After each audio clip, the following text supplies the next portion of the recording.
Welcome back to another episode of the Just Pivot Wellness Podcast, where we do wellness with intention. I'm your host, Dr. Lindsay Sine. I have two amazing guests with me. They are healthcare professionals.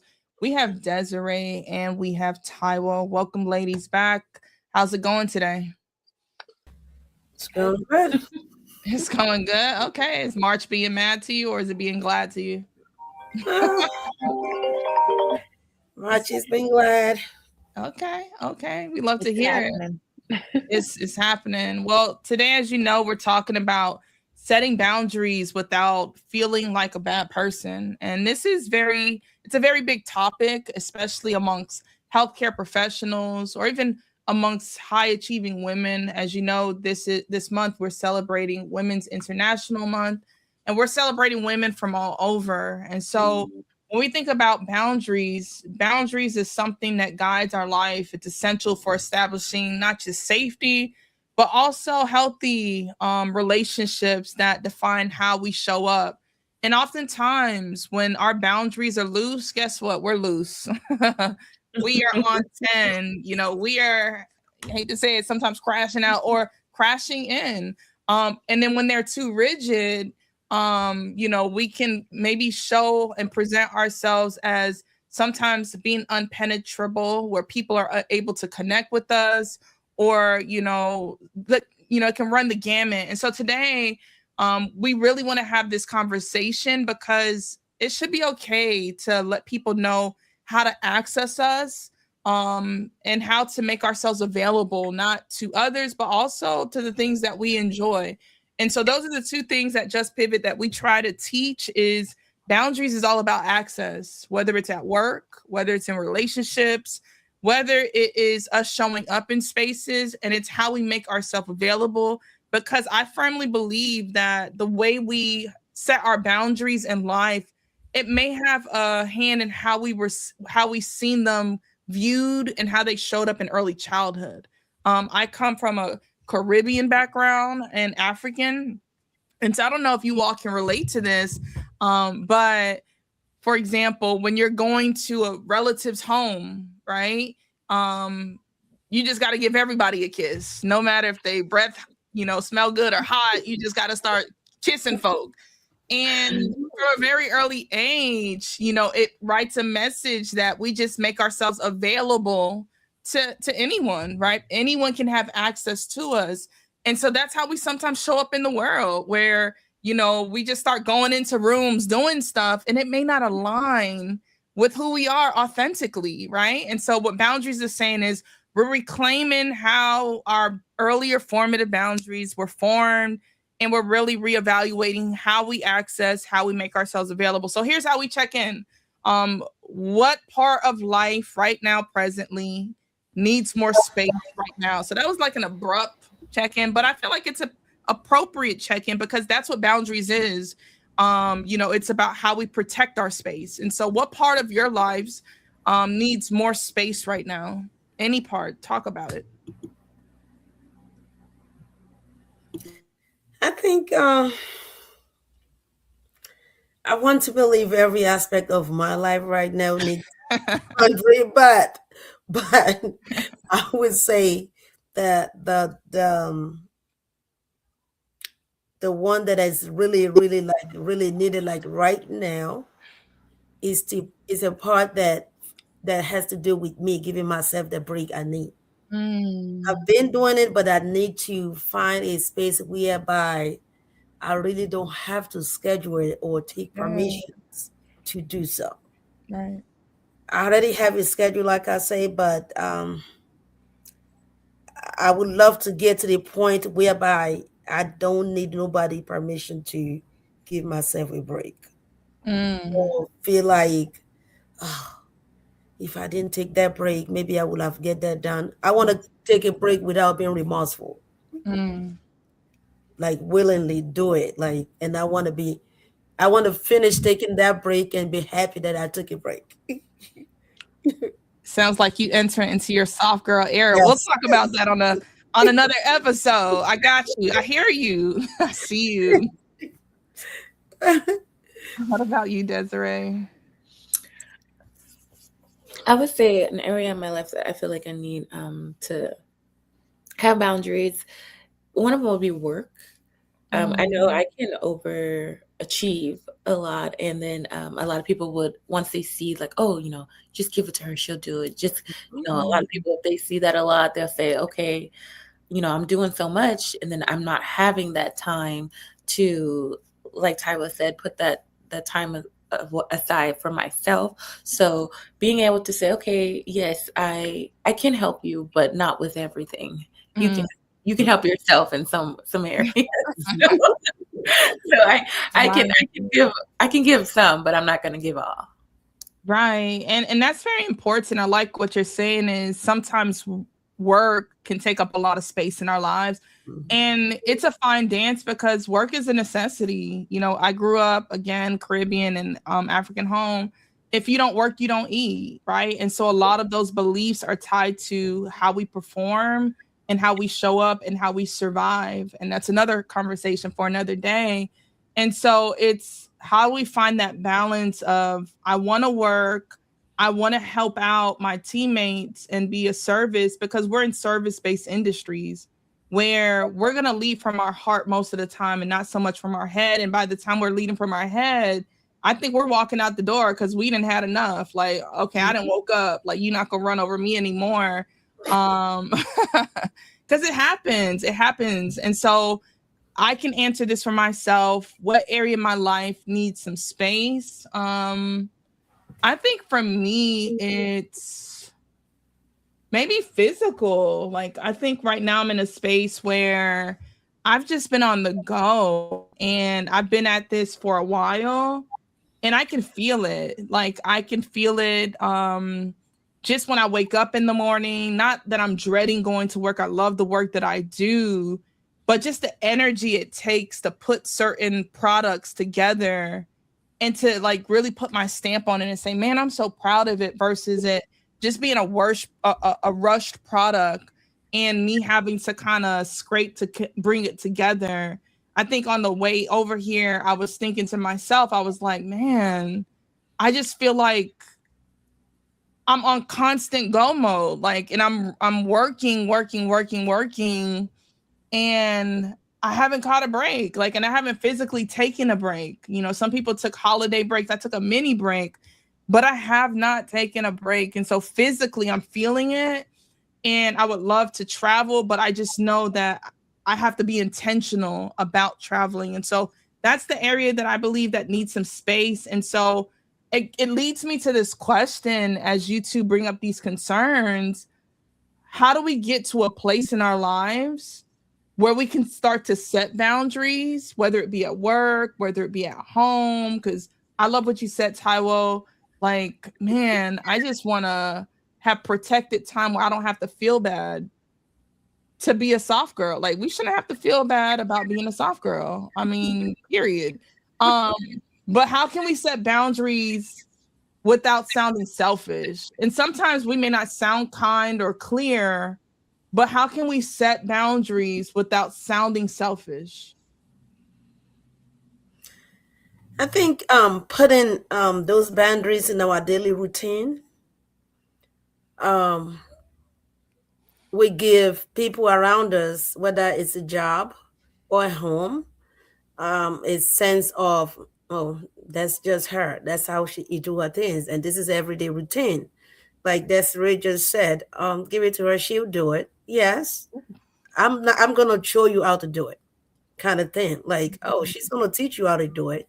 So I think put it into practice by routinely doing it versus trying to stop it all once at a time. We put a clear message that this is her. This is our routine thing. On our break time, she don't sit here. She don't answer that call because she will be out here on this side in a break room by herself. She don't answer call and still trying to eat. From a place. I hear you over there. So they know, like, okay, I think once we start to put it in a practice, in their daily routine things, around people around us on anywhere we are, they know like this one, oh, she be here on time, but when it's time to take that break, don't talk to her. she Right. don't hear. She'll be gone, and she'll be back on time, and she can get to do her work. So daily practice in it without having to break into it, we give a little that soft kind of sense to people around us, like she's not mean. She just need to take a break. She just need to use the bathroom. Right. That kind of thing. Lovely, lovely. What do you say? Is it go ahead, Desiree. Piggyback off of Tyler, I would definitely say my concept would be that, give me 10. Because whether it's like a professional aspect or if it's like family, they're coming to you like, can you just give me 10 and I'll get back to you? Just give me 10, give me 15, give me 20. That way it's like you're cutting out that space. They don't know what it's for, but you know that you need that time for you. You need that time, whether it's 10 minutes you're taking a break, 10 minutes you're taking a walker, 10 minutes you're catching up on something. That lets them know, okay, I can circle back. I can come to this person. I'm just going to give them a little bit of space. Right. And all it takes is just like 10 minutes. On one end, I hear Ty was saying, let me show you. So then the next time you even think about asking me, I can point you back to it, right? To protect my time. And then on you is just saying, let me just get the 10 minutes so I can kind of ground myself and prepare myself to actually help. Because if I stop what I'm doing, then like, man, imagine if I stop every day at the goal for everybody, then I lose pace of what I'm called here to do. And it's to work and to earn a living. So I love both of what you all are saying. And I want to take it even a step further. I think when we hear boundaries, many times we hear abrupt no's, when people are just cutting off and saying nope, and I think that's at the heart of it, because if you don't say no, then you're going to be saying yes, right? Or it's a delayed yes. I think that's saying that's just like a trying to create boundary in the middle of burnout. It's going to be a quick no. It's going to be absolutely not.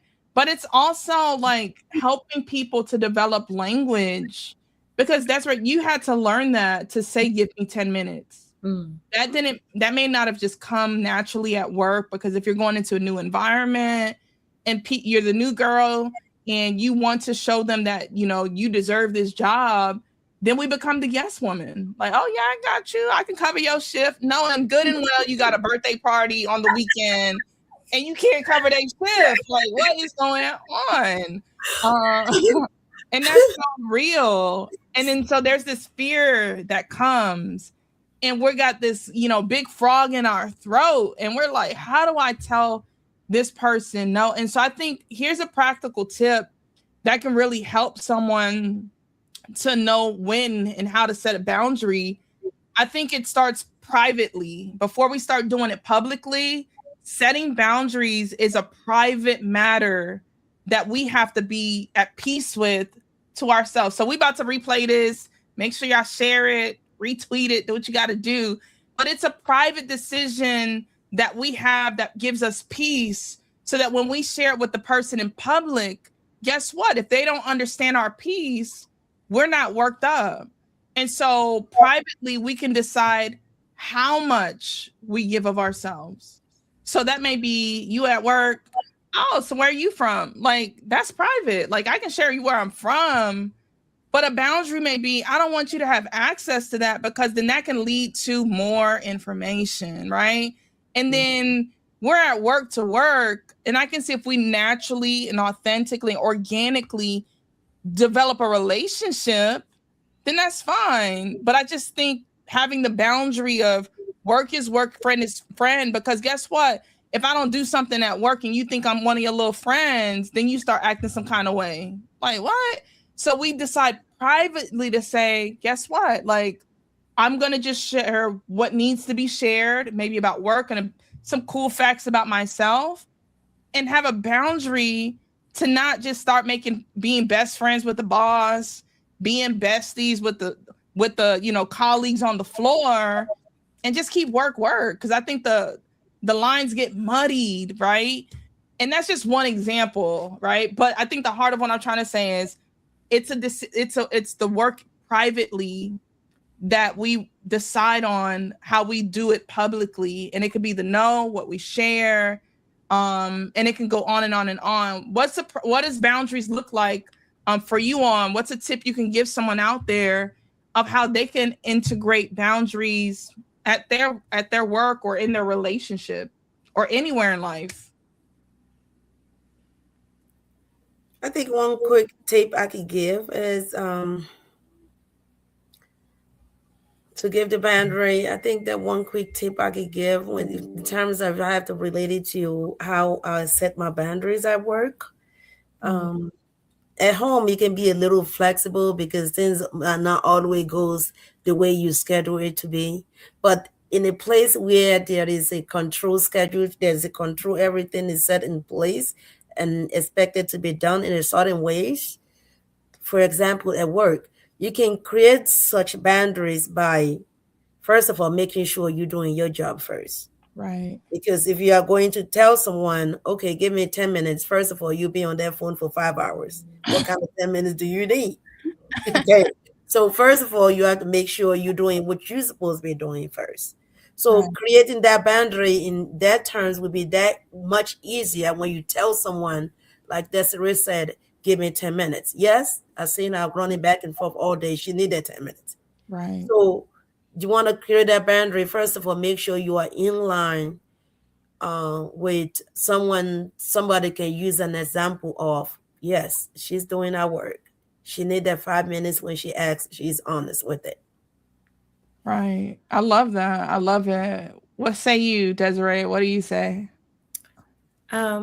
I would say I'll piggyback off of yours. Okay. Just, something internal, like if it's making you feel a certain way, like if it's making you uncomfortable, if it's not something that you would say yes, initially you're having that hesitancy, then you have to look within and ask yourself, is this something that's going outside of my comfort zone that I want to say yes to? Because then then it is crossing a boundary. Right. So I would say yes, it has to start internally, and for you to be able to say, okay, yes, that is something that at this moment I can do, because it doesn't necessarily have to be no, like you mentioned, but it can be not right now. Absolutely, because then it goes into the realm of it can go to an extreme of rigid, right? I like what Taiwo said. There's some things that are required of us that I may not give a no to the boss, because that's just, I'm there to work. Like, we're not there to be friends. Like, if she or he is asking me to do something, then guess what? I got to do it. And I have to be judicious with the no's or the not right now's, so that I can, continue to show up and do what I'm supposed to do. And so I don't want to be too rigid where I'm like, no. And, if that's your cup of tea, then go for it. But then also feel like you can articulate yourself in a way that says, I like the not right now, but hey, I'm overwhelmed, or hey, I need a moment to really capture what you're saying so I can know how to, meet your request, right? And so that gives you time to process what's being asked of you and then go right into what's being required of you. So I love what you're saying there. And so here's a call to action for anyone that's out there that is looking to buck up and say, I'm going to integrate some boundaries today in my life.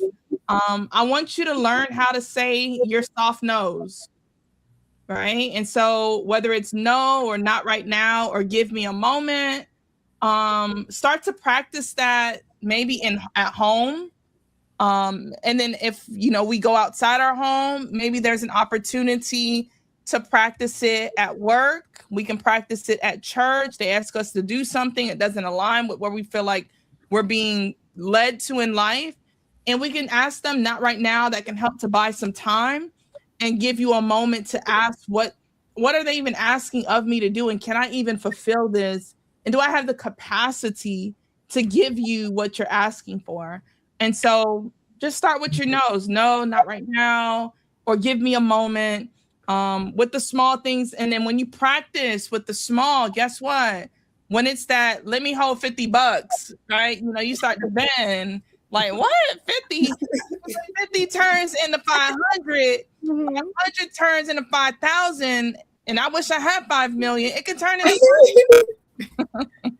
So you say no with the 5. If you don't got $5, guess what? No, like, or not right now, or this is what I can do. I may not be able to give you the 5, but I can give you $2.50. And so that may align with you because you looked at your budget, you know what to do, and you feel more comfortable and more inclined to do it.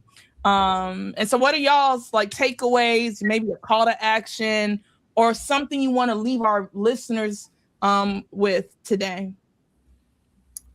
I would say, excuse me, a takeaway would be for me. Sometimes you like when things happen, you kind of go over those moments again. And if you feel like you find yourself going over those moments like, I wish I would have said this, you just grab your phone or you grab a notepad and you write down what you wish you would have said. So when that moment comes again, you're like, all right, this is my soft no, or this is my not at this moment, or this is just no, you know? So that way, you know, like, okay, I'm ready this time. So I would say to prepare like the best. I'm a true believer of being prepared. Sometimes you can't always be like in this moment I'm talking about, but that way in the future you can be.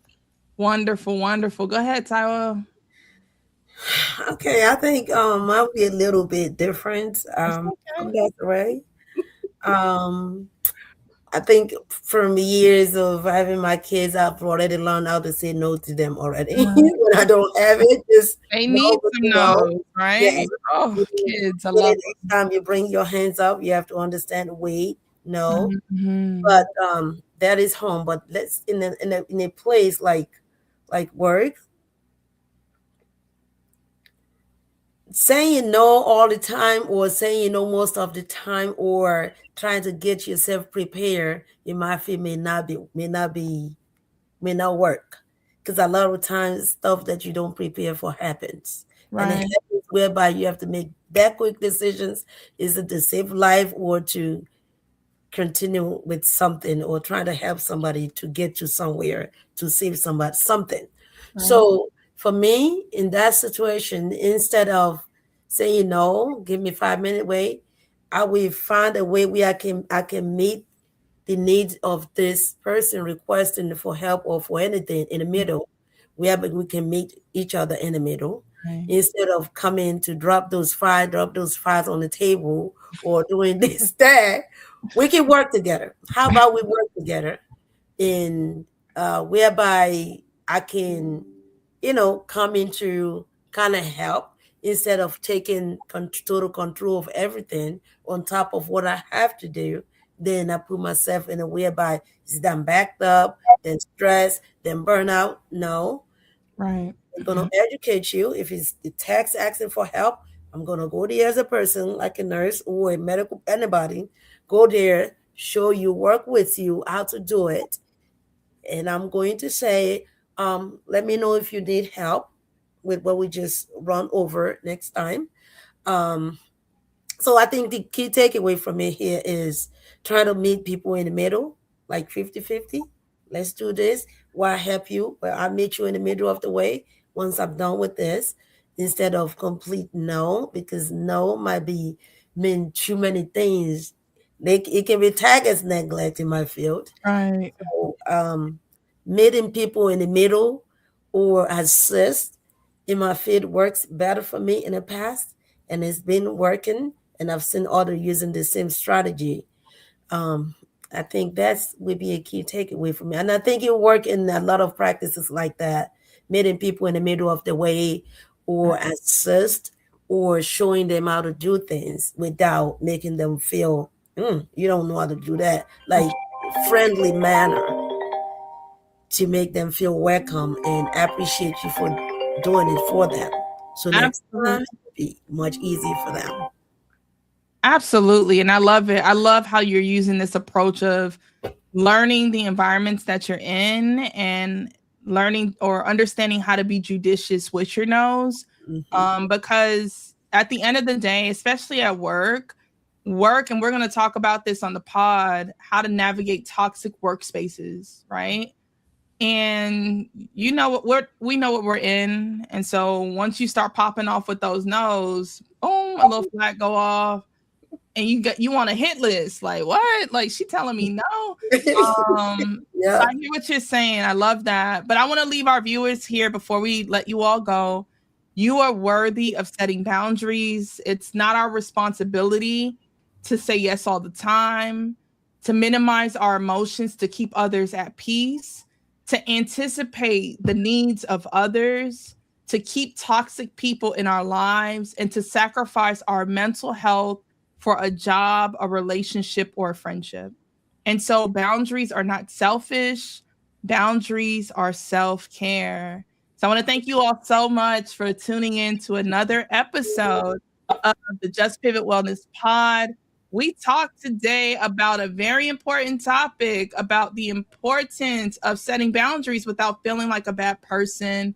And so we hope you enjoyed this episode. Like, share, subscribe. Until next time, peace. Thank you. Bye, y'all.